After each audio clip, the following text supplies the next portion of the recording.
Hello and welcome back to the True Crime Guys podcast. I'm Lauren. And I'm Michael. What's up, creepers? How's everybody doing? Coming at you again with another freebie. Good one. Pirate. The pirate. Yeah, I like it. Hide your booty. We're coming for you. Hide your booty. You better get moving on the peg leg if you're going to make a run for it. Yeah, tell your pirate. Yeah, so what's been going on? We kind of, some people may know, all the Patreon subscribers may know, but this is the first chance to let the freeloaders know that we're no longer recording in person anymore together in the same studio. We have to do this remotely. Right. But I think we figured it out to where it sounds just like we're in studio. We still have that same rapport and chemistry. We've been doing it together for 2.5 years, so Oh, yeah. I don't think it'll be a problem. But the reason we have to do that, if you want to tell people. Yeah, mine's well. I'm sure some of you have seen on social media and things like that, but I am moving back to North Carolina to be closer to my family and friends and things like that. And but we're going to keep the show going. So I'm currently still in Southern Nevada. So we're doing, but you know, if you don't know, me and Lauren live 2 hours away from each other, even though we both live in Southern Nevada currently. So, you know, recording remotely is something that we thought we could go ahead and practice, save a little bit of gas, save a little bit of time, you know. So this has worked out well. It almost feels like why were we not doing this for like the last year? Because man, those days of having to, when it was your turn to drive to the other person, it was a long ass day. Oh, it's brutal. You got to get up. You're getting up at the crack of dawn to get here at 7 because you know our studios are outside, so you got to beat the heat. You know, you got to beat the heat out here, and then you know you have the 2 to 3 hour recording session. Then you got another 2 hour ride home. Like it was like another day of work. You know, with that. Yeah, and if anything went wrong, you were kind of stuck there too. Like now, if something goes wrong, we can just be like, we'll try it in a little bit. You know, exactly. if there's something that comes up and we have to quit recording in the middle of it or whatever. It's something if we depend on technology. If a piece of technology is not working, it's like you're not going to drive home then 2 hours and then have to come back again to record. Now we can just like, all right, well, I'll call you in a little bit and we'll try it again. Exactly. That's pretty nice. Or we'll try it tomorrow morning. You know, whatever it is. Yep. So so that's happening here in the next week. That being said, there's been a couple bumps in the road. Like last episode, I forgot to hit record and we lost like 20 minutes of gold, and then this week we had another slight bump in the road. You know what was good about that though? What was good about that was the fact that we went a little long on that intro anyways. We kind of rambled a little bit, which we tend to do. We tend to do that. Yeah. So it kind of gave us a second take, you know. So we got a second take and tightened it up a little bit for that. We got all the gold in there still without all the other extra filler, right? Hey, I don't think anybody would complain about extra reps. You know, that's how you get better. Practice makes perfect. Even if you have to do the same episode multiple times, it should get better in theory, as long as you're not sick of the case. Right, exactly. So, which that happens from time to time. You do get sick of a case, man. Especially like the big hitters. Sometimes by the time we record it the first time, I'm already sick of it.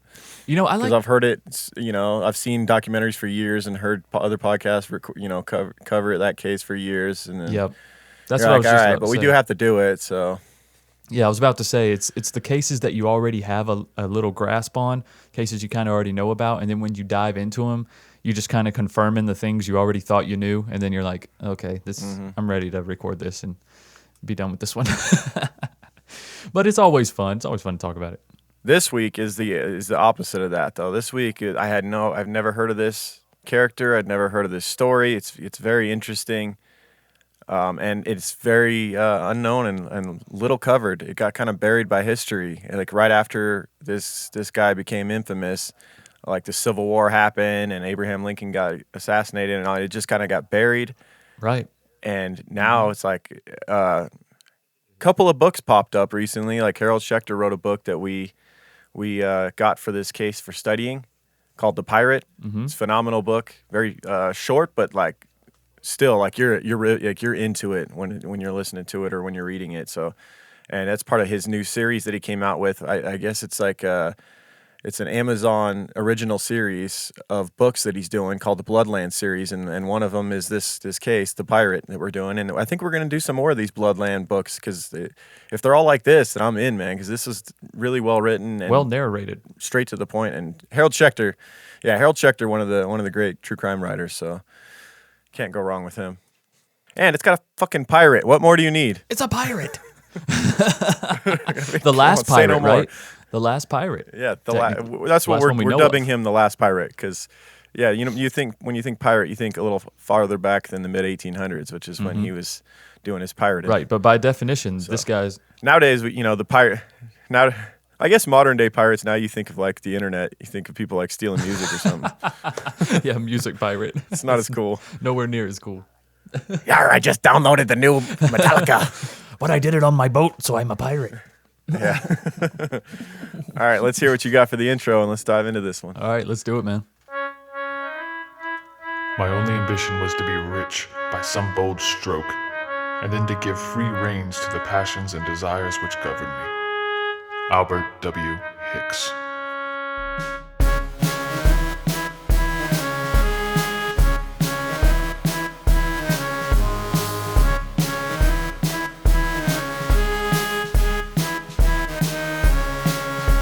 There once was a man who sailed these seas. He took whatever whenever he pleased. Once was a man who sailed these seas and killed men like a disease.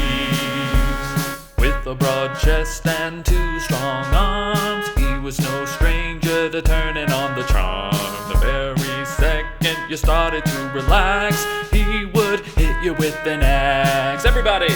Once was a man who sailed these seas. He took whatever whenever he pleased. Once was a man who sailed these seas and killed men like a disease. Late one night the ghost ship came ashore. It was covered in blood and gore. It wasn't long before the pirate was found. He was in his bed sleeping sound. There once was a man who sailed these seas. He took whatever whenever he pleased. Once was a man who sailed these seas and killed men like a disease. Once was a man who sailed these seas. He took whatever whenever he pleased. Once was a man who sailed these seas and killed men like a disease.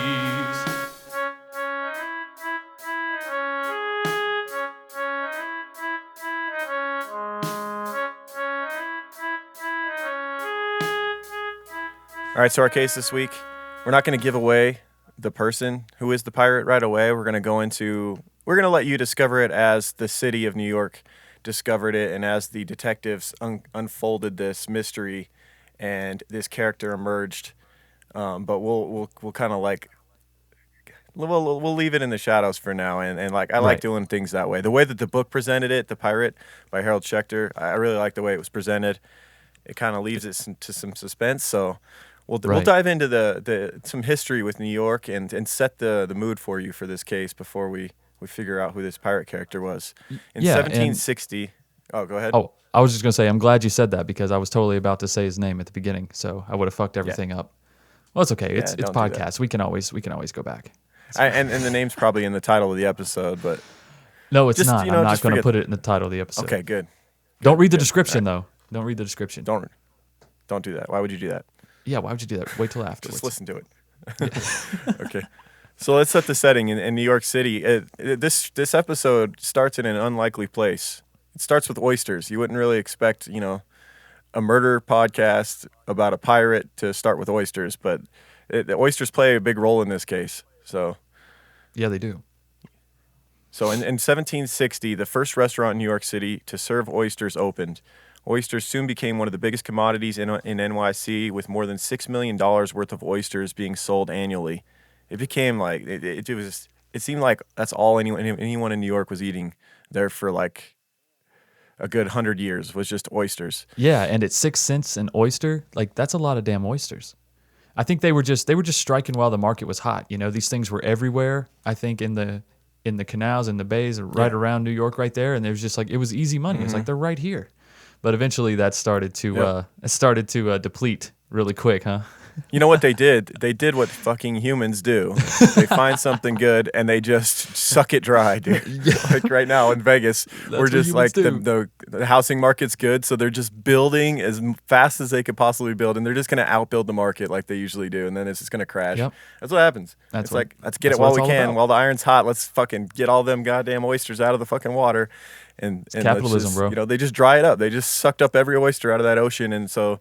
That's kind of where this story starts. By the mid 1800s, all the local oysters had been picked clean in the sloop ships. I'd never heard the term sloop until this case either, by the way. It was No, like me either. a certain type of ship back then, I guess. Sloop ships began sailing down to areas like Chesapeake to acquire oysters to sell to stores and restaurants in NYC. And I'm sure they were able to do that at a premium since the demand was still there, but the supply wasn't. You know, so Right. they're getting big money to sail down and get oysters elsewhere.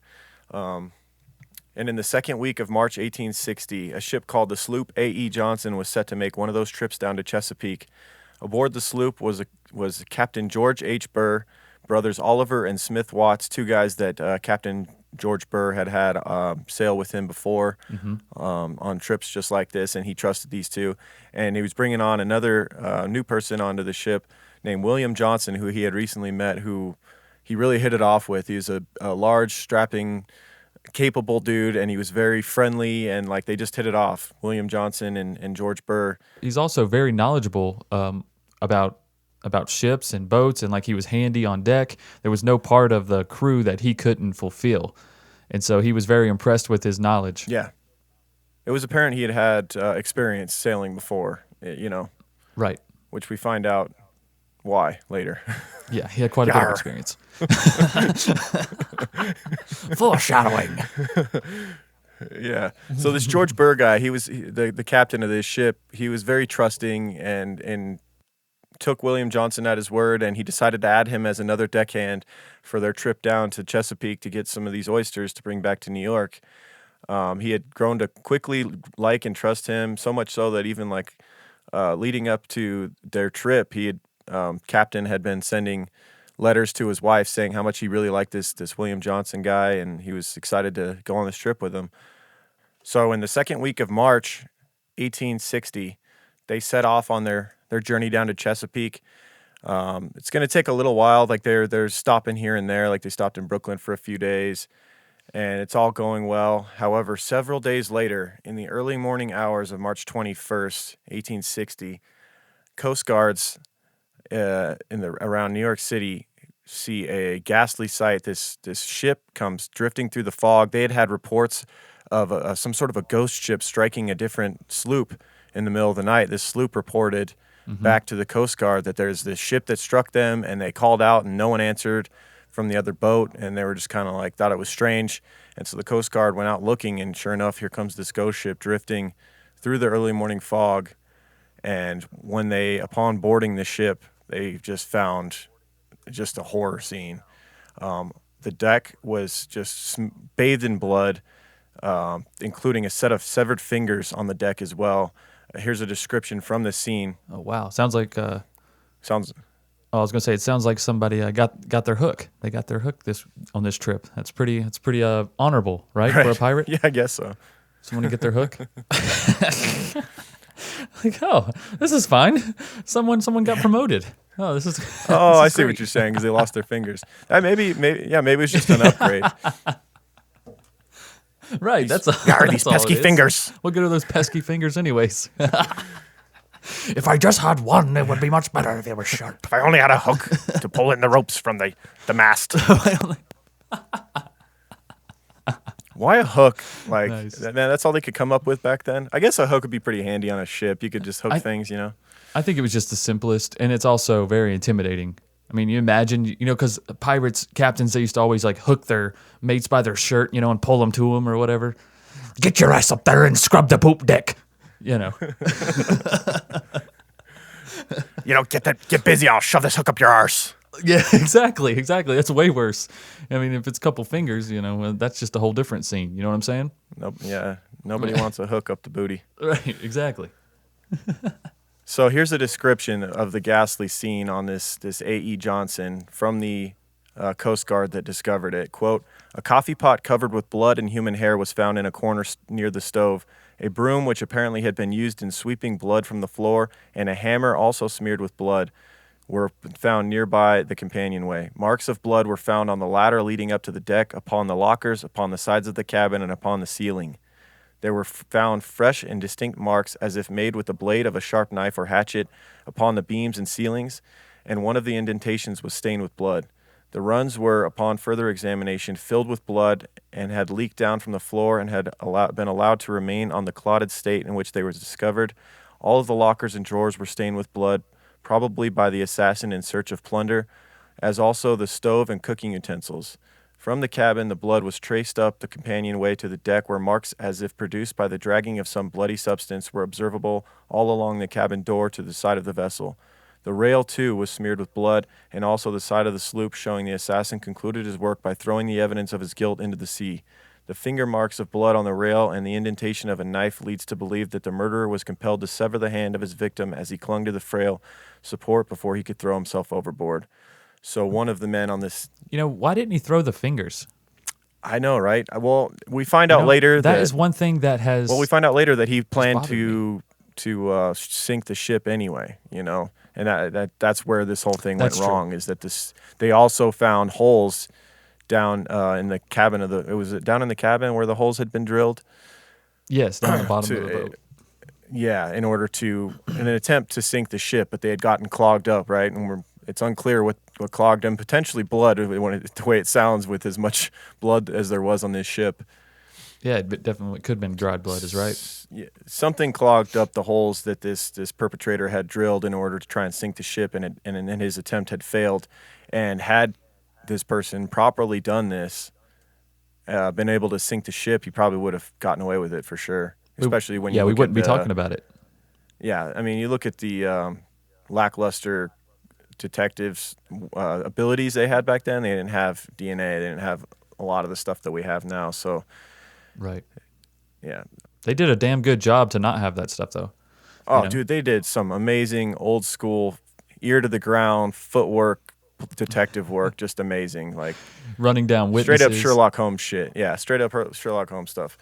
So the city was shocked by the gruesome scene and intrigued by the mystery of what might happen. Police detectives could see that a small sailboat was missing from the ship and began to search for it. So yeah, there was like a small little rowboat that was attached to the ship for an emergency, and that was gone, which led them to believe that, whoever had done this got away.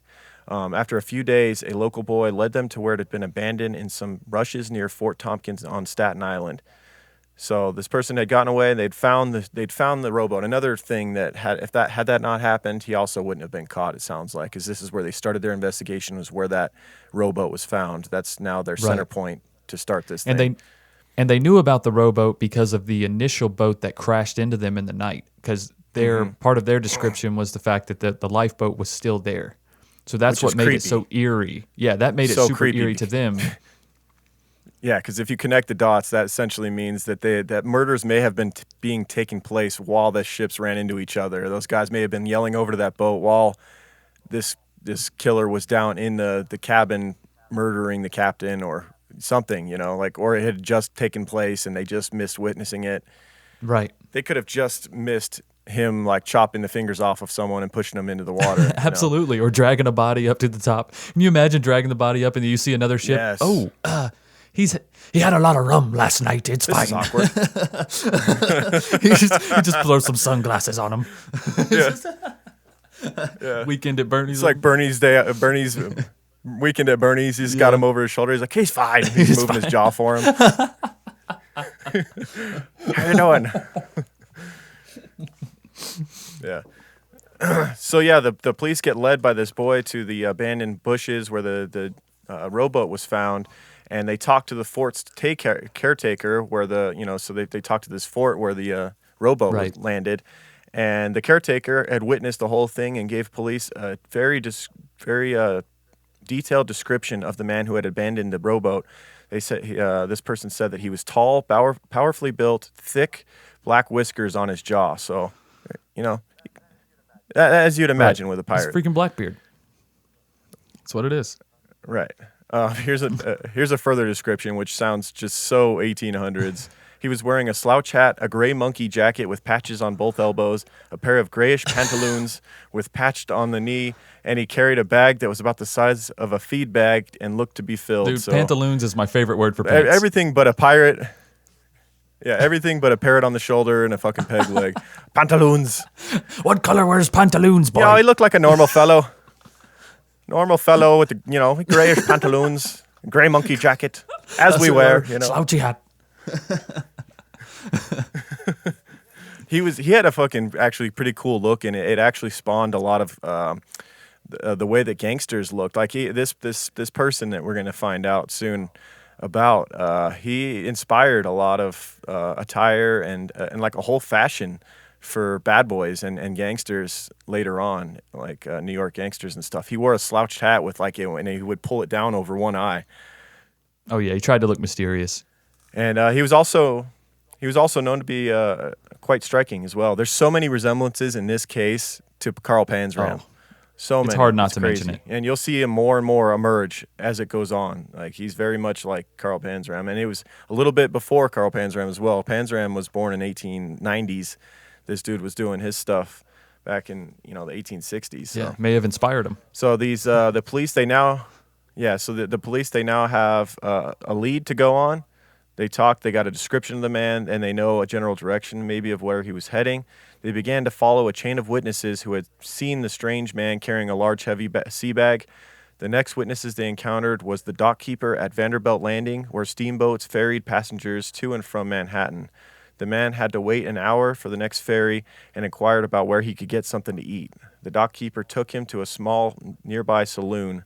And so his like very abnormal look is kind of what's his downfall as well. Like he's just this guy that came out of the sea, this just pirate looking black beard with carrying a big sea bag, and he's everywhere he goes, it's just hard to miss him, And so he goes to this restaurant, and while eating, the man told the dock keeper quite the story, claiming he was the captain of a sloop named the William Tell, and that his ship had been run into by another schooner. He claimed that the collision caused one of his two crew members to be crushed against the mast, impaling himself. The other crew member, he claimed, had been knocked overboard. So quite a tale he's telling to this So bartender. you just left him? So I just left him.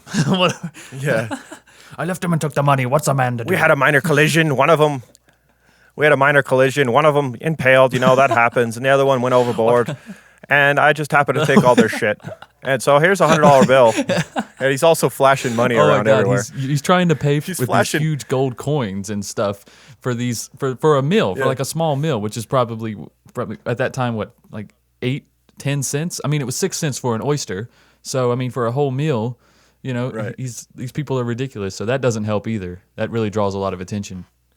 He further claimed that he had been sleeping at the time and woke to find the boat sinking, so he grabbed as many valuables as he could and left to row safely to shore. After his meal, the man took the next steamboat ferry and disembarked at the Battery. He stopped for food once again, this time getting coffee and pie at a refreshment stand. After his snack, he made his way south to Street Broker and exchanged $170 worth of gold and silver coins for small denomination bills. Finally, a smart move. Instead of flashing around gold coins every time you buy some fish and chips, Fucking. Right. Probably should have done that at the beginning. Yeah, exactly. The detectives had followed these witnesses' sightings all the way back to an apartment in Manhattan. So they're just tracking his steps. He's leaving a breadcrumb everywhere he goes, if you will. Or what's a more piratey reference we could make to be leaving behind? Gold coins or parrot He's dropping shit. booty all over the place. They're just following the parrot shit all the way to fucking Manhattan. The parrot shit. Yeah, exactly. Well, you gotta remember though, like this dude thinks this ship is gone, so he thinks he has nothing to worry about. Yeah. You know what I mean? Exactly. He thinks this is in the bottom of the ocean, and he's like, I don't care what they got on me. They got no proof because they got no bodies. They got no ship. Yeah, and back then that was a death sentence for a murder trial, with lack of a better term. Basically, if you didn't have a body back then, you're not getting convicted for murder. Like that was kind of like the smoking gun in their case is the body. So yeah, he's under the impression that there's no way they're going to get him for this. And we later find out he's done stuff like this before, so he has reason to believe that this won't be any different. But sometimes you get sloppy when you do stuff like this a lot, as we've seen time and time again on this show. That's right. By this time, however, Yeah, the man had overconfident. fled the city. Yeah. So they track him down to Manhattan to this apartment, but by this time he had already fled the city. Now detectives knew who he was, though, and they continued to follow a chain of witnesses who remembered a large man with a wife and a small child taking trains and boats. So it appears as though when he got to Manhattan to this apartment, that's where he had his wife and child. He then picked them up after getting this big score of money, and they were fleeing, well, whatever kind of pressure they were, he was just thought it was a good idea to ditch out, which it probably was. Because, I mean, even though he thinks there's no way that he can be convicted for this because they won't find the ship or the bodies, he does know that what the police know is that there's a lot of people that knew he was going on this trip with Captain Burr and these two other deckhands. All of their family members and friends were told, yeah, we're taking this William Johnson character with us, and he's the one that's, the kind of the wild card in the situation. They didn't know him. Burr had gone with the other two before successfully, Right. and now this William Johnson guy goes on a trip, and all of a sudden, this bloody ghost ship is found, and that's basically Exactly. And he's the main suspect, essentially, is this William Johnson guy who's nowhere to be found. right, and he doesn't blend in well. Like we said, this guy sticks out like a sore thumb in this time. He's tall for this time period. He's a big guy, burly guy, looking very mysterious and carrying all their belongings. So, it's kind of fishy. Yeah, if you will. No doubt. So when police found the last witnesses to see him, a cabbie who took Johnson to a boarding home outside Providence, Rhode Island, they surrounded the house in the middle of the night, and he was there this time. They were able to take him captive. He was actually in bed with his wife, and 7 police officers surrounded his bed. And what's crazy is his demeanor through this whole thing is very, I guess you could say, Pan's Ram-esque. We're just chilling. He never showed any signs of emotion or remorse or anything. He just had this chilling calmness to him. So when they surrounded his bed and woke him up, he just kind of got out of bed casually, started putting his pants on, and it's that to me is quite a sign of guilt from a very scary man. It's you think it's a sign of guilt? Yeah, because if 7 police officers are surrounding my bed in the morning, say tomorrow morning, I'm going to be demanding answers. Why the fuck are you here? What could I have possibly done that would force you to surround me with 7 police officers in my bed in my house? Oh, okay. If you're innocent, so you're saying he's not surprised? Yeah, you know what? We've seen interrogation after interrogation, studying cases on this. The guilty people, they tend to be a little bit more. They're not as angry about why they're being interrogated. Typically, an innocent person is like, I didn't do anything. Why the fuck am I here? What is going on? That, they have that mentality. Like if someone came to you and accused you of murdering one of your children or whatever, and they're putting you in an interrogation room, wouldn't you be like, you guys need to be out there finding who the fuck did this? Wouldn't you be angry and yelling at them as opposed to saying. I swear I didn't do this. I swear. But you also got to look at it from the standpoint of this guy is very confident.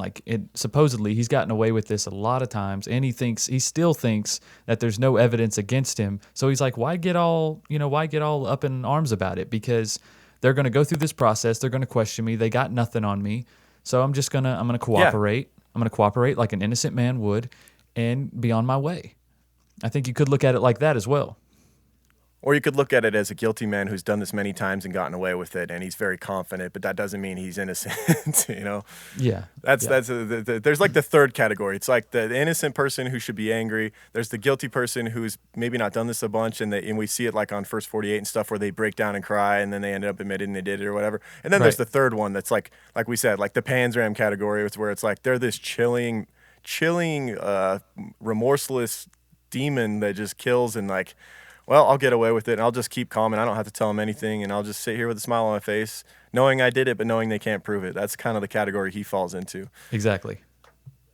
Yeah. So when the police they take him into custody, they found in his possession Captain Burr's watch, several money bags, and a photograph belonging to Watts, among other damning evidence. So Watts being one of the two brothers that were murdered, the deckhands. Right. And I believe there was even the photograph may have been a locket with Watts' wife's picture in it, which is pretty damning. Yes. When I first heard about this, I was like, why would he take a photograph? But yeah, it's not the photograph that he was after. It's the gold locket that it was kept in that he really wanted. He might not even known that photograph was in there, to be honest. Yeah, possibly, but that's pretty. That's like open and close. Like, how did you get this? This is obviously not yours. It's got this murdered man's wife's picture in it.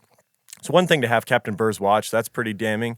But it's possible that watch was manufactured and there was more of them. But yeah, the photograph locket, that's kind of hard to explain. Exactly. When they got to the police station, Johnson walked into his cell and casually asked for a pipe. As police were leaving the cell, he also casually told them that William Johnson, the name he'd been going by, was just a name that he tended to go by when he went to sea. It wasn't his real name. He said, quote, "I sometimes go by that name when I go to sea, but my right and proper name is Albert W. Hicks."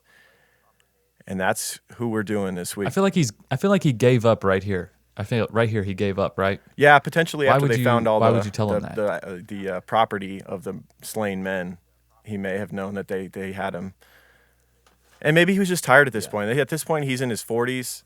He's married with a child, and he's been living this. He's tired of running? He's been living this wild pirate lifestyle for many years, as we're about to find out. Now that we finally know the identity of this man, Albert Hicks, who, if you know the story, then you know.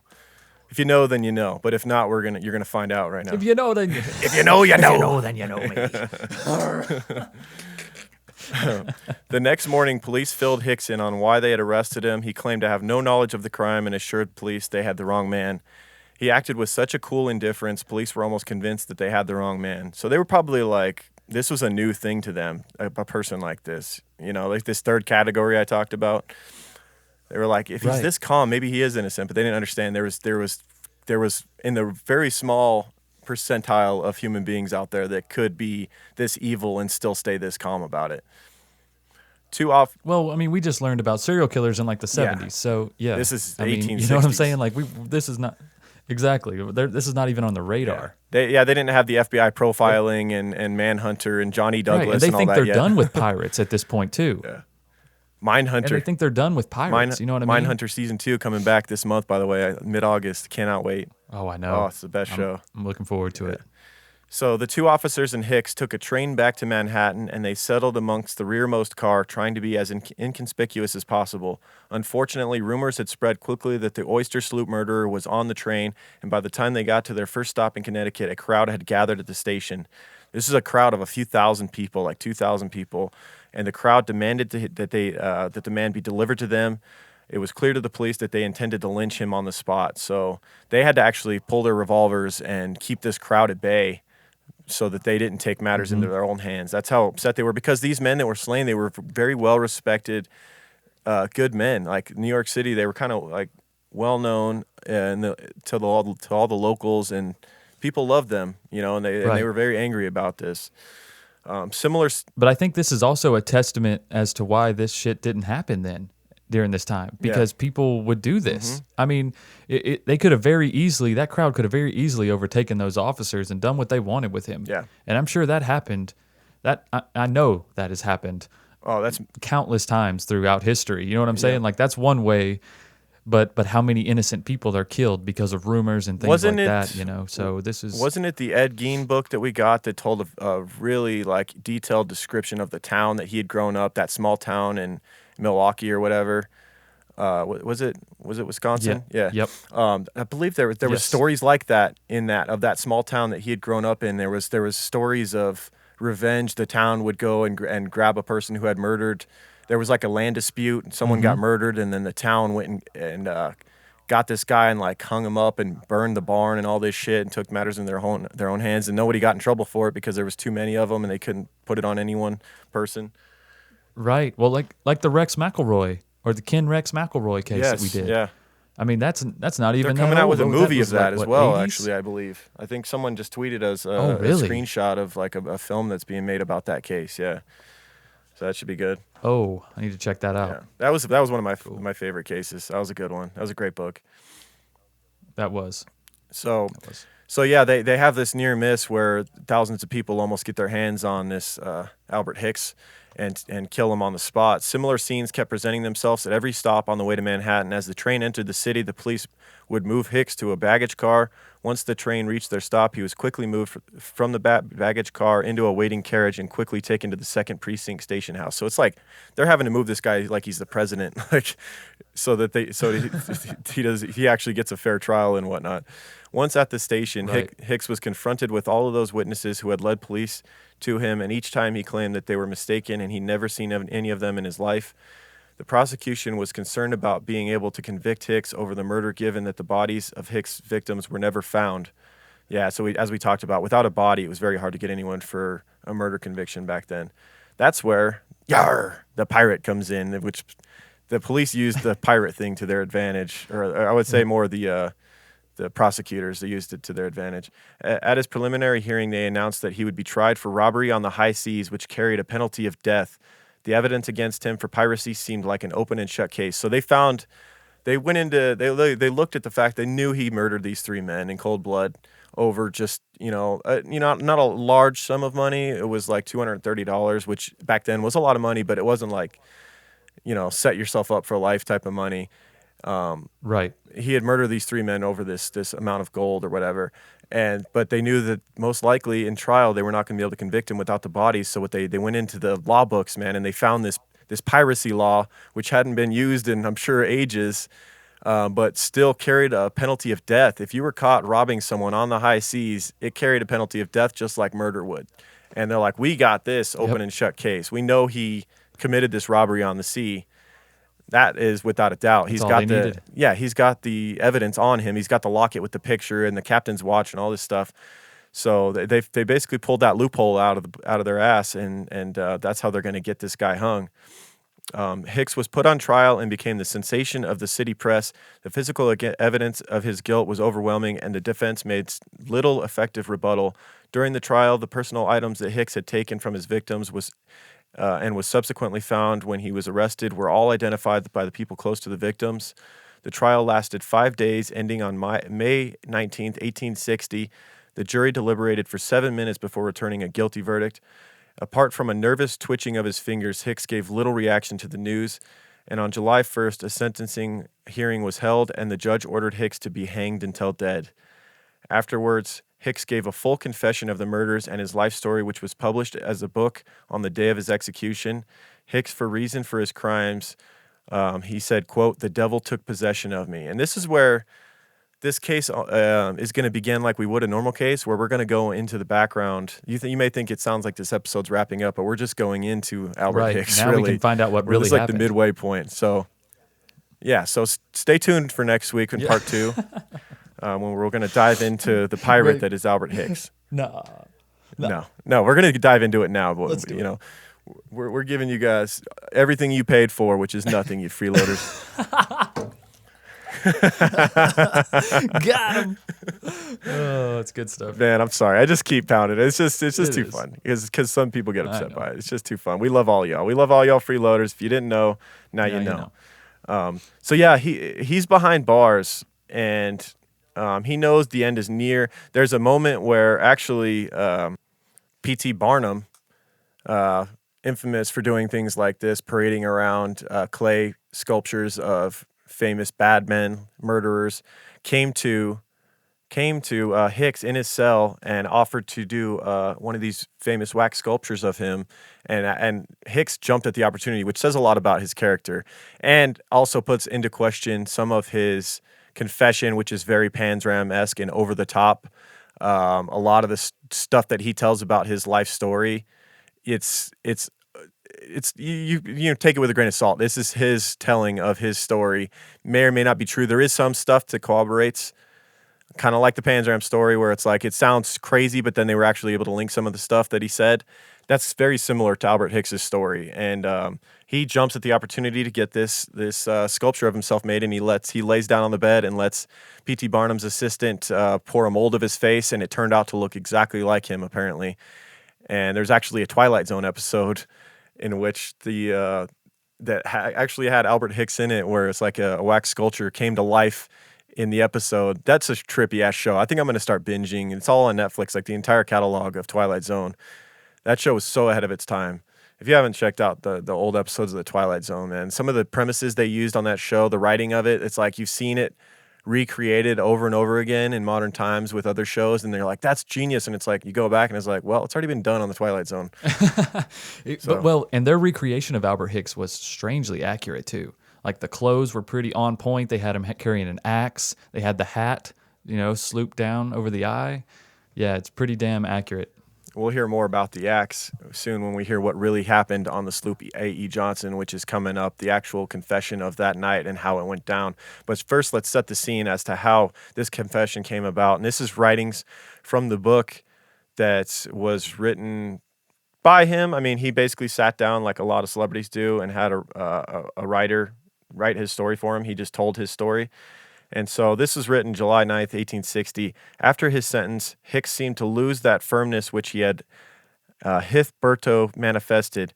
His reckless indifference left him, and in place the stolid look which he had marked his face from the time of his arrest, an appearance of deep anxiety gave token that he had abandoned the hope which he had supported him, and that dread of his approaching fate, if not remorse for his crimes, had taken possession of him. So if we're finally seeing some emotion from him as he's locked up facing the death penalty. No, he's now, it seems as though he's now actually sitting down and thinking, oh, fuck, what have I done? He seemed and you're also seeing you're also seeing the actions of a desperate man here. You know what I mean? Like his mortality is really starting to set in. So that's another thing you have to take into consideration when thinking about these stories that he's telling from here on out. You know what I mean? Yeah. He's thinking about his legacy.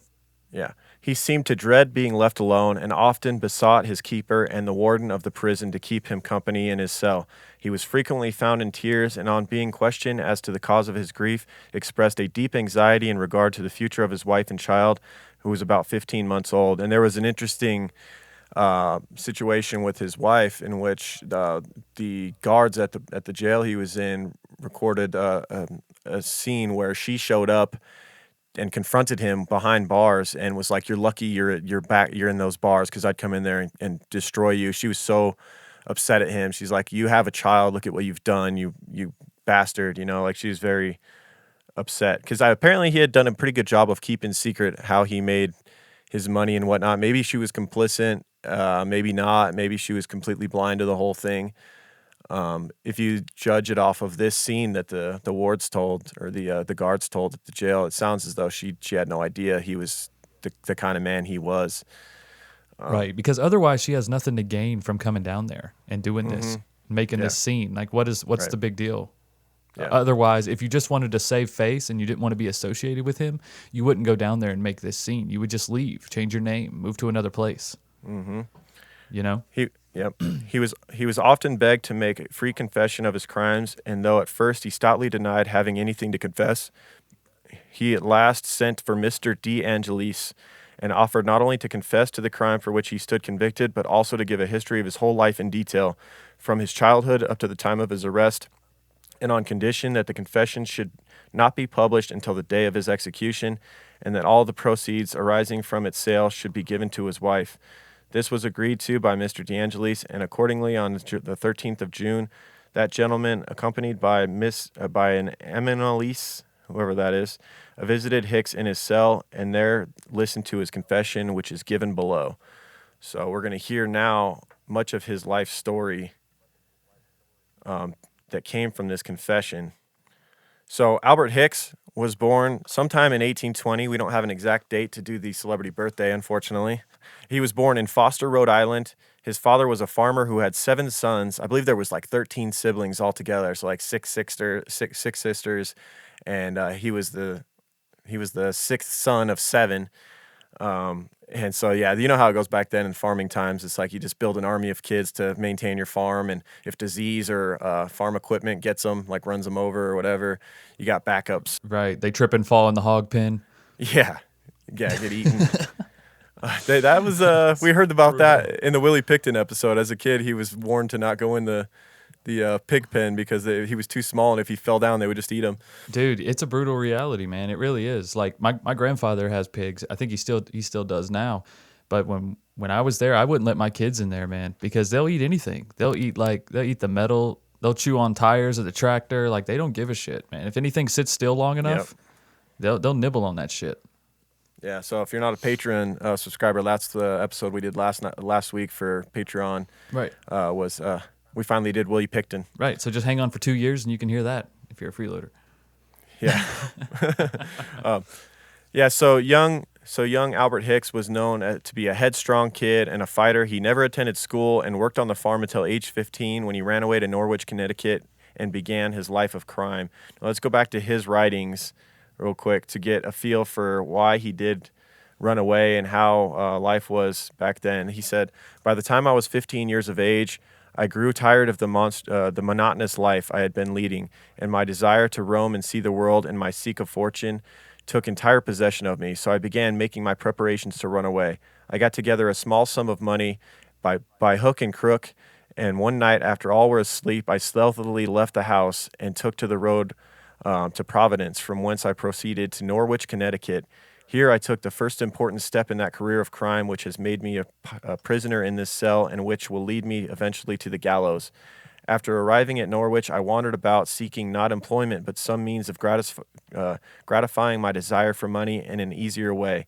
And during the day, I strayed on to the railroad depot where I observed a number of trunks, packages of goods, etc., as a part of which I determined to appropriate myself." I love how he describes robbing in such a sophisticated way. Beautiful way. Like, it's very sophisticated. He's like, "I decided to appropriate myself with these goods of which I was due in my own mind." Yeah. Yeah. Hilarious.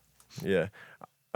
He says, "I hung about the depot until night, and then watching my opportunity, I seized a package of goods, and leaving the depot in all haste, made my way outside of the town to some woods, where I examined the package, which contained laces and silks. I secreted some of the things about me, and not knowing to anyone whom I could dispose of them, I determined to go back home, which I reached in the course of a few days."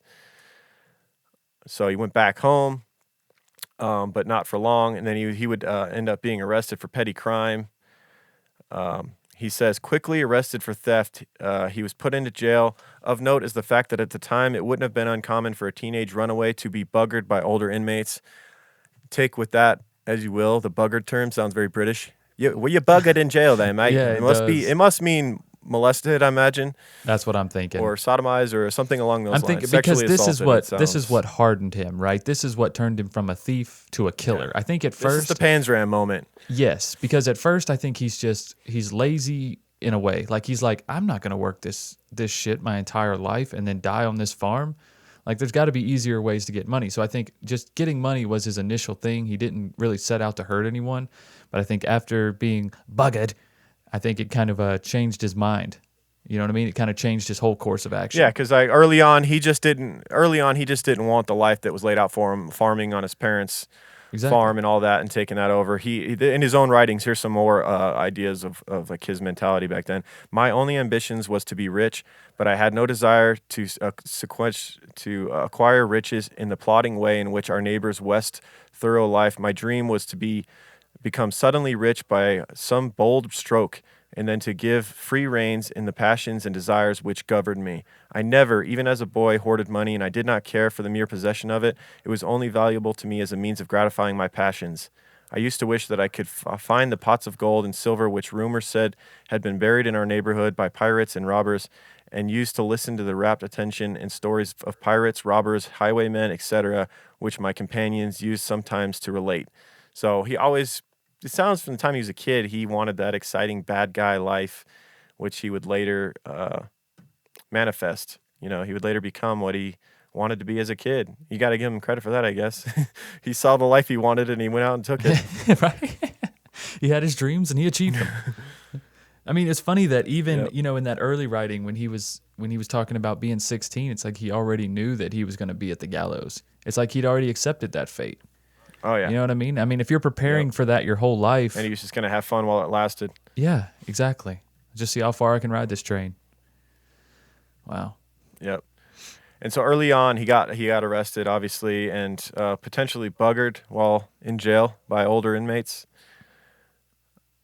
And also by the age of 16, when in his 16th year, he ended up in a year of solitary confinement, and this was a very this changed him. I mean, he already was headed on a bad path, but by his own confession, this year in solitary confinement really changed him and made him angry. And this is that I'm going to take on the world, that Panzram mentality that Right, that but he happened. kind of brought this upon himself because he kept escaping. He kept getting out one way or another, and so he kept getting caught. So every time he got caught, they just kept giving him increasingly severe sentences. Like, I wonder what it would have been like if he just had committed a robbery, done his time, and so on and so forth. Or maybe he was like, fuck it, worst case scenario, they put me in solitary. At least I'm not going to be, buggered by older inmates anymore if I'm in solitary. Maybe he thought that was a better way. Well, if he thought that, then he was wrong, because by his own confession, that year in solitary confinement drove him mad and no doubt, just angry at the world. So this is from his writings. During this confinement, it seemed as if every wicked quality of my mind was brought in full activity. I used to sit and plan all sorts of desperate schemes, and a feeling of the most unquenchable vengeance took possession of me. For I fancied myself persecuted, wronged, and ill-treated. I imagined the world had declared war against me, and I determined, as my term of imprisonment should expire, to war in turn upon the world.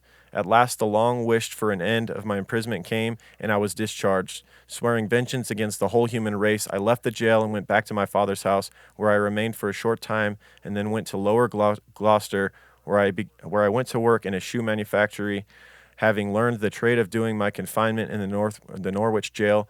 But this humdrum sort of life was little suited for me, and besides, I felt so incensed against mankind that I found it impossible to restrain my thirst for vengeance on society for the fancied wrongs it had done to me. So I resolved to go again into the world, and going to Providence, an old shipping master by the name of Chiddle shipped me on board the whale ship Philip Tabb, bound for the northwest coast of America. The ship belonged to Warren R.I., where I joined her in the course of a few days. I no sooner got on board than I began to make mischief among the crew, among whom I got up a series of rows and fights. I gratified wicked and evil propensities with the total disregard of consequence, either to them or myself. I had no fear, nor did I care for anybody or anything. So this begins his life of pirating. He begins boarding a bunch of different ships, and he would create mutinies on the ships. He would create a divide between the workers on the ship and the people benefiting from them, the captain and whatnot. And he would just stir shit up, and he was kind of like forgotten about. Like he was able to do this without the blame turning to him. He was able to get people fired up, getting into fights and whatnot, and eventually it would lead to a lot of times the captain and the people running the ship being tied up, and they would basically rob the ships and whatnot. Yeah, I'm sure he gained a few allies too. He gained people on his side, created some alliances, and then probably later killed those people as he moved to the next ship or whatever. Because there was nobody that really stuck around with him, and I don't think you could. You know what I mean? And then anybody who's willing to pirate with you, I mean, how long can you trust them anyways before they turn on you? So I'm sure he left a wake in his path. Yeah, he did. He went on like a world tour of robbing, killing. The account given by Hicks for the next 20 years is murder and mayhem on the high seas, from gold fields of California throughout South America, Mexico, the South Pacific, and Atlantic trade triangle. Ship mutinies and highway robberies were his main occupation. Hicks and an accomplice typically killed their victims and stayed on the move, spending money on alcohol, prostitutes, and fine clothes until it ran out. Yar, that's the life we're living, mate. Yeah, I thought you didn't care about money. Well, I mean, if it gets you, if it gets you what you want, alcohol and sex and everything else. But I mean, well, of course, everybody. I mean, well, isn't that why everybody wants money? I mean, you don't want money just to have it in your hand. I mean, right. I feel like if you value these types of vices, then you do value riches if you want to keep that lifestyle. Yeah, well, I think he just didn't have any plans on saving for retirement or anything like that. Oh, it's like he spent it as soon as he got it. So. Yeah, no, I don't think he had any. No, he had none of the plans of that. If you know you're always going to end up in the gallows, what's the point of saving for retirement? Exactly. Hell yeah. What was life expectancy anyways? I mean, he lived a long life considering the life he lived. Yeah. He described this time as living, quote, living a wild guerrilla life, plundering all who promised anything like booty and never hesitating to take the lives of such as resisted or were likely to betray us. We spared neither age nor sex. How many times during this period I dyed my hands in human blood, I do not know. No prayers, no entities moved us. It seemed as if my heart was dead to every human feeling and was a stranger to pity and every soft emotion. That is scary. That is scary. You could pair that up. That almost sounds like it came from Panzram's mouth if he was a pirate. You know, it's like these two could have taken over the world. They could have been like the evil version of Batman and Robin if him and Panzram would have gotten together. Until they killed each other. I don't know, man. If they could have, they seem like they had the same mentality. I mean, Yeah, obviously Panzram leaned more towards the sodomy side, but Right. Panzram tries to cuddle up to him in one night. I don't think it's going to work out. he probably would have immediately tried to overpower Hicks and sodomize him. But Hicks was no small man himself. They were both like pretty similar builds. Like I think Hicks was about 6 foot, which was tall for the time period. Panzram about the same, right? He was like 6 foot. Yep. They were both strapping and strong. It would have been a battle, man. Hell yeah. Those two would have had a hell of a fight as Panzram tried to overcome and sodomize him. Oh yeah, no doubt. No doubt. It is possible Hicks killed hundreds of people. However, he was known as a storyteller. When his confessions were published, the New York Times raised some doubt about the accuracy, but according to biographers, there was evidence to support at least some of the stories. Hicks eventually washed up in New York City at the age of 40, newly married with a wife who knew nothing of his criminal past, and the couple had recently had a young child. They settled in the notorious Five Points district of the Lower Manhattan and allied himself with Bowery gangs. He joined in on whatever activities promised excitement and loot. Quite a life this guy had lived. He then goes into the Gangs of New York lifestyle, if you've seen that movie, in the 5 Points of New York back in the day where it was just a culture war, all these different immigrants moving into the same area and just gangs. That time period in New York City is so crazy and interesting. And he's right in there in that mix too. So this guy's interesting. If you believe his writings, he's lived quite a life of evil for the most part.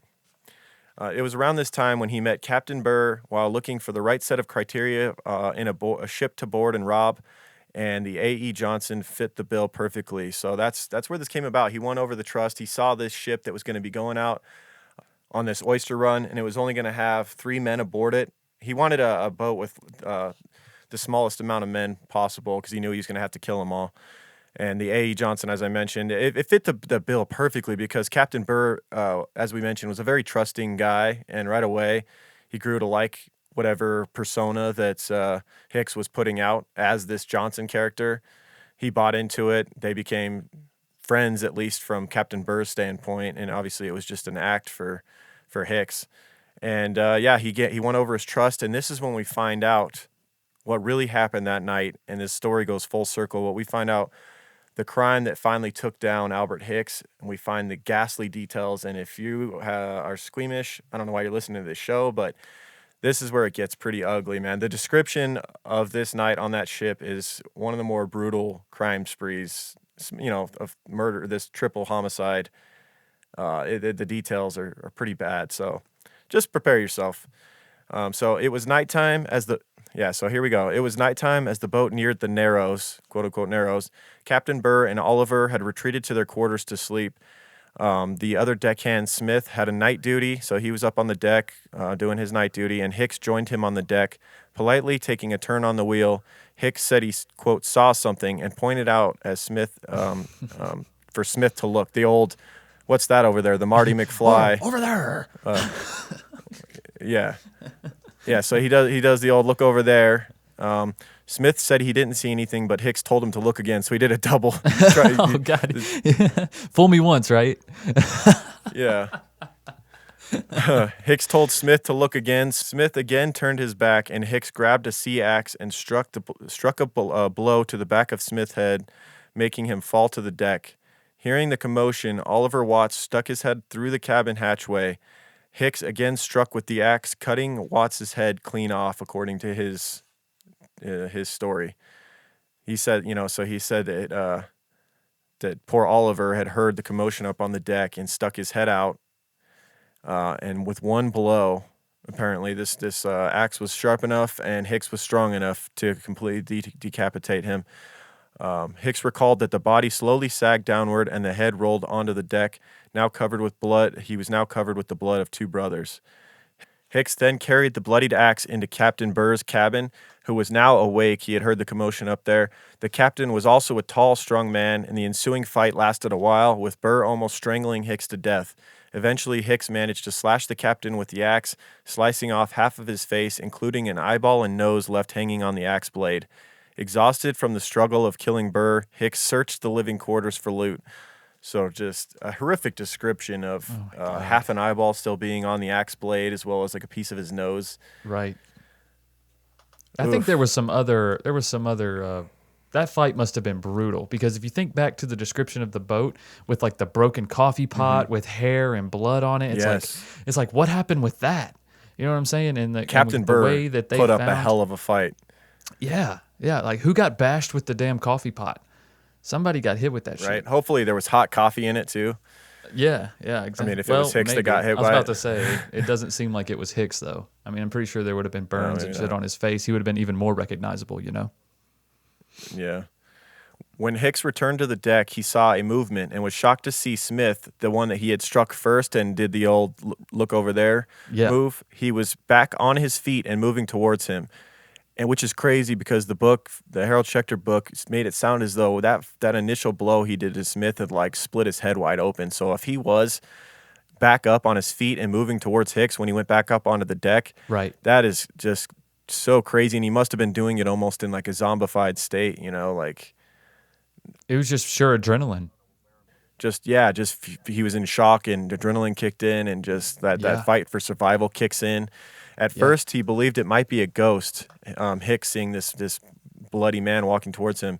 Hicks then forced the injured man overboard, but Smith grasped a railing and hung on for dear life. Damn, what a fighter. Hicks then swung the axe and chopped off Smith's fingers, which fell onto the deck, and the rest of Smith slipped into the water. Hicks then threw their other bodies and the axe into the water.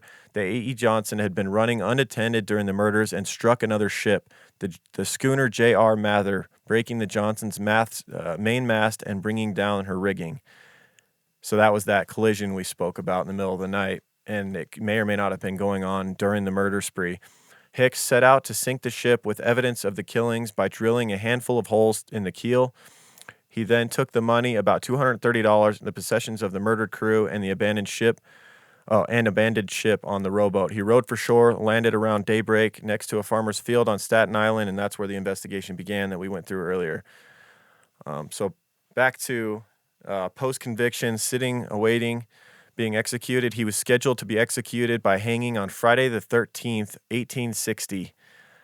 Friday, July 13th, on Bedloe's Island, which is now famous because of the Statue of Liberty. It's the island that the Statue of Liberty sits on, Liberty Island. An estimated 10,000 people viewed the event from boats anchored in New York Bay. That's quite a scene if you imagine you're about to be hung, you're being marched out there, and there's just a massive party going on. It looks like Woodstock. Woodstock on the shore with boats everywhere and people partying. And you know that party's just going to continue on after you die. That's just weird to think. Like, you're being marched to your death. You're going to be dead in a matter of 10 minutes, and that party is just going to keep going without you. It's just weird to me. That is weird. But you know what? That's kind of what he gets what he deserved here. I'm kind of glad that a lot of his legacy was covered up. Like, I'm not glad that the Civil War happened, obviously, and the assassination of Abraham Lincoln, right. But it serves him right. Someone who wanted to be remembered, someone who wanted a wax sculpture of his face, someone who told all these tales and all this stuff. And I'm glad something more positive like the Statue of Liberty took place on that island to also overshadow his hanging and the hanging of probably a bunch of other shitty people, in America's history. So it's kind of good. It's good that this worked out this way, in my opinion. Yeah. You know? Yeah. Yep, I agree. Hicks was sharply dressed in an electric blue suit he had made for the occasion. His old buddy P.T. Barnum had actually provided him with the suit to be executed in. Hicks apparently had been given an outfit to wear to be executed by the guards and was like, I'm not wearing this shit. P.T. Barnum gave me quite the getup. And as a newspaper described, quote, his coat was rather fancy, being ornamented with 2 rows of gilt navy buttons and a couple of anchors in needlework, a white shirt, a pair of blue pants, and a pair of light pumps. And the old casa that he wore when arrested completed the attire. in exchange, P.T. Barnum got his original clothes. Oh, Like that was part of the trade. Oh, He that's was like, what he. you know what I'm saying? Like he's like, I'll Yeah. give you this nice suit to wear during your hanging, but I want your clothes. So I think something along the lines of what he He must have adorned the wax sculpture of Hicks in the original clothes. Oh man. exactly the gray pantaloons and all that stuff that Yeah, he was. yeah. I mean, I think it was something like that, something from Hicks's own attire. Yeah. So just a little fun fact there. Yeah, and as we had mentioned earlier, Hicks liked to wear the slouched hat down low over one eye to give him a mysterious appearance.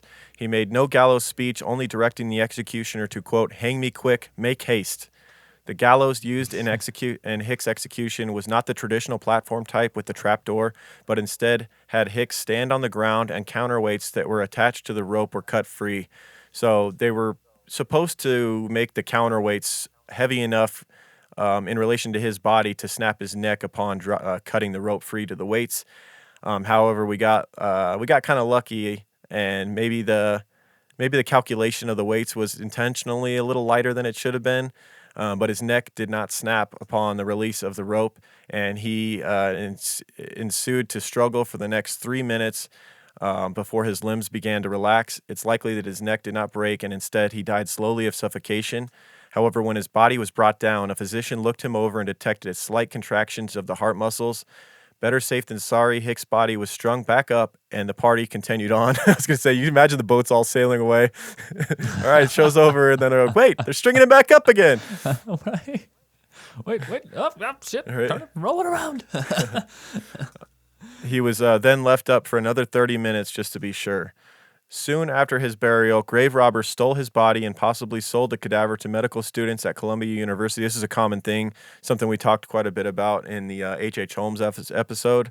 You could get quite a return for a body if you brought it to a medical school. But as we talked about before we started recording, it's also possible someone snatched his body up because he was Albert Hicks, and at the time he was quite a big deal all over the newspapers and Right. everything. And who knows who has him? P.T. Barnum might have bought his body later on, or I wouldn't put it past him. yeah. And for years after his death, there were unfounded rumors of his survival and escape. He's basically like Tupac at this point, still putting out albums. Exactly. So let's talk about the legacy of Albert Hicks. Hicks soon became a legend in the New York underworld with the help of showman P.T. Barnum, who had met Hicks in prison and made a deal that he would allow Barnum to take a death mask while he was still alive. He would give Hicks a new set of clothes, the ones we mentioned that he got hung in. In exchange, Barnum would use the casting to create a full-size wax statue of Hicks wearing the same clothes as when he was committed to the murders. The wax likeness was displayed for 10 years and seen by millions of visitors before it melted in a fire, which is crazy. Because I think the fire took place on the anniversary of his hanging, didn't it? It was like... It was 5 years. I think it was 5 years to the anniversary. Well, it says it was displayed for 10, so it must have Yeah. been 10 years to the day. Oh, okay. So 10 years. Okay. Yeah. That's crazy. Biography. No, it was within 5 years, like the Civil War and all that shit happened, and then Yeah. Abraham Lincoln's death, Yeah. right? Like all that happened in that tiny period. Okay. And that's when people stopped caring about him anyway. So, yeah. yeah. All's well. Yeah. Biographer Rich Cohen argues that Hicks originated a gangster clothing fashion that can still be seen in art in real life. The Hicks look of a sloth hat pulled down low over one eye, a long-tailed monkey jacket, and pumped footwear were displayed at the Barnum Wax Figure Museum where millions observed it. So he may have, like we said, inspired a whole look that gangsters would use. And that Rich Cohen author wrote another a book as well that we didn't get, but sounds like it was a really well-made book. And I think it came out like this year or last year. I actually listened to an interview with Rich Cohen and learned quite a bit more about this case than I had even learned in the pirate book that we got. So yeah, check that out. This style passed from gangster to gangster and through generations as sort of a badge of association with legends of the past, eventually reaching Hollywood films in the 1930s and broader culture to the present. Hicks was hung on the Friday the 13th, as we mentioned, and there is some speculation that he originated or helped solidify a superstition of the day's ill luck. His name became a slang gambling phrase meaning 6 on a pair of dice. Interesting. So these are just little snippets of his legacy afterwards. Henry Sherman Backus, a composer of murder ballads that romanticize crimes, dedicated a ballad titled, quote, Hicks the Pirate, sung to the traditional Irish tune, The Rose Tree.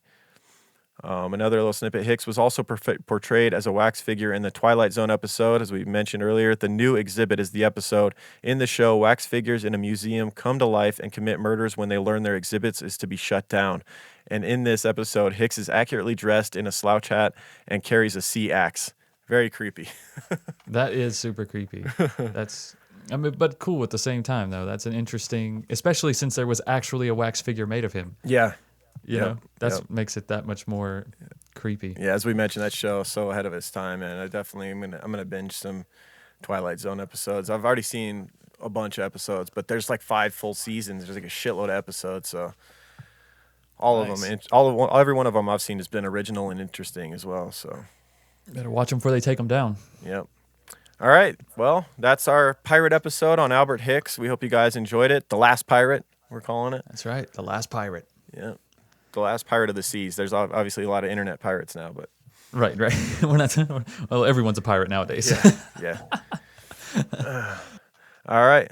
Let's get to some sponsors and some shout outs. Oh My Gaia. All right, let's do it. Let's talk about Oh My Gaia. Let's do it. Oh My Gaia is an innovative, all-natural deodorant, fragrance, and beard oil company specializing in paraben and aluminum-free products. Their innovative line of deodorants inhibit the growth of odor-causing bacteria while maintaining effectiveness. At Oh My Gaia, they use only all-natural paraben and aluminum-free organic ingredients.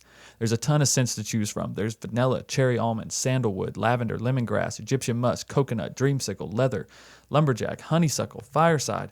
And we have our very own scent called True Crime Pine, which has our old school logo on it with our headshots. It's pretty dope. And because you're True Crime Guys listeners, you can get 15% off your order by using the code word CREEPER. That's CREEPER at checkout. And you can do this at shop_ohmygaia on Instagram or ohmygaia.com. That's OHMYGAIA.com. Stop putting aluminum in your armpits, peeps. Quit smelling like Go all shit. natural with your deodorant. Quit giving your pits cancer. I just placed another order. We were running low, and it's like an epidemic right now. It's full panic over the household because my wife's running low and I'm running low. So we just placed an order. Wendy's getting it right over to us. So yeah, definitely give them a try, man. They also have awesome beard oils that if you're growing your beard out, winter's fall's around the corner. It's gonna get chilly. You're gonna want to protect your face. That's right, man. So get some beard oil as well. They got some great scents of that as well. That's right. I want to give some love to some people who have taken the time to go and write iTunes reviews and rate and review for us. So if you have a second, go do it. Even if you don't want to write a review, you won't get a shout out because your name doesn't show up that way. But if you want a shout out as well, go rate and review on iTunes. Obviously, we're not going to give you a shout out if you give us a 1 star. We just pretend like we can't see it. Pack your bags and move on. I want to thank SRO1107, Katie Hintz, Jeansy E, Reb Hole 1984, Atlanta Rose, Kalu Ann, Natalie Z, Dre NG, the Z3 Theory, DHXHRJS. That's just like somebody passed out on the keyboard. Oh, they were 1 star anyway. Fuck them. Shanny Pants 34. Damn it. That's probably why. That's probably why it's a 1 star. They passed out and they were like, oh. They seem like some real smart fellers or fart smellers over there. Taylor XR Baru, Escher 247, Monkey _Socks, Stingray 1977, A Brown 1 2 3 4 5 6 7 8 9, Row Post. Thank all of you guys for taking the time to go and write those. And if you listen on Stitcher and you review on there, we get around to those every now and then because we just don't get the same volume that we get on iTunes. Right. Dude, important to mention also on iTunes, speaking of which, they finally created a true crime category. It's about damn time. I was going to say True crime's been the biggest subgenre in podcasting for how many years now, and they haven't had a category for it. So now we can finally get our just due. Like we finally are on a list, the top charts, because we're in our correct category. So like we're sitting around the 60 area. It kind of fluctuates. We were at like 66, then I checked it, we were at 59. Dude. So you guys can help us climb that chart, guys. Hell yeah. The reviews, they mean even more. Honestly, because we can move up. I think we were at 56 before we started recording this morning. Nice. This is Sunday morning here. So yeah, guys, the reviews help a lot. If you can't afford to be a patron at patreon.com/truecrimeguys, then that's the best way to help the show, guys. You help us move up in the charts. and then we look better for advertising and things like that, and it can really help prolong the show. We really appreciate that. Yeah, and a big shout out to Esther from Once Upon a Crime for letting us know that we were on that list. We didn't even know. Yeah. So that's awesome. That's she great said news. she said she was more excited that we were like at 60 than she was at like 40 or whatever she is, higher than us, because her show's awesome. So, Hell yeah. That's awesome. Yeah, thanks, Esther. She's always supported our show. We really appreciate that. Yeah, and she's actually been a guest on your show on patreon.com/truecrimeguys, Higher Thoughts with Michael. She's been a guest on your show, and she's also had a conversation with us on Patreon as well, like a year or two ago. We sat down with Esther. So yeah, there's definitely bonus content on there. Go check out patreon.com/truecrimeguys if you're tired of being a freeloader. If you want to stay a freeloader forever, I know we give you guys a lot of shit, but it's you guys. That's what the whole show's built around, man. Like, don't feel guilty if you. We totally understand times are tight, and if you can't afford it, you can't afford it, and we understand that. So that's why we're still putting out 3 free episodes a month. So we're still there. We still fucking riding for the creepers, no matter what you're donating or whatever. If you can't give anything, that's totally cool. Just support the show. Leave a review or whatever. Yeah, or go follow us on social media. Follow us on Instagram at True Crime Guys, Facebook True Crime Guys, Twitter True Crime Guys as well. Yep. And also on Instagram, guys, in regarding my move, I'm putting up some personal artwork that I've done, artwork that was actually hanging in our studio here in Southern Nevada, and I'm auctioning off a few of those. Those should go up today. I tried to post them this morning, but Instagram was kind of being weird for some reason. It wouldn't let me post, and then I went on there and I noticed that the earliest post on my feed was like from hours ago, so I don't know what's going on with that. But stay tuned for those. We're recording on Sunday right now. It's 9 a.m. on Sunday. What is it today? August 4th? Yep. Right. Okay. So whenever that post goes up, I'll run it for 48 hours. Right on. So guys, you go on there and you can, if you find something you like, throw a bid in the comments. I appreciate that a lot, guys. Every little bit helps. Yep. Moving is very expensive, especially when it's across the country. So I appreciate that. Absolutely. Yeah, help Michael get to North Carolina. That's right. Appreciate it, guys. Back home. All right, y'all. That's it. I believe we got another Freeloader episode coming up next week. Yes, we do. I think we might try and tackle another one of these Bloodlands from Harold Schechter. Oh, yeah. I'm liking them. I think we might run that well dry like they ran the oysters dry. The oysters dry in New York back in the 1800s. Exactly. All right. We find something we like. I'm known to eat the same breakfast year round. Hey, if I like listen, it, I don't like fix it if it ain't broken, right? Right, exactly. All right, y'all. We've rambled long enough. Keep creeping. We hope you enjoy the episode. Yep, keep creeping, guys. True crime guys, in the desert we like a mirage. It's okay if you clicked on us cause you thought we was True Crime Garage. Now we ain't mad at you, sit down, let us talk at you. I'm talking to the creeper army, we out here making murder, get murder, get murder. True crime guys, in the desert we like a mirage. It's okay if you clicked on us cause you thought we was True Crime Garage. Now we ain't mad at you, sit down, let us talk at you. I'm talking to the creeper army, we out here making murder charming.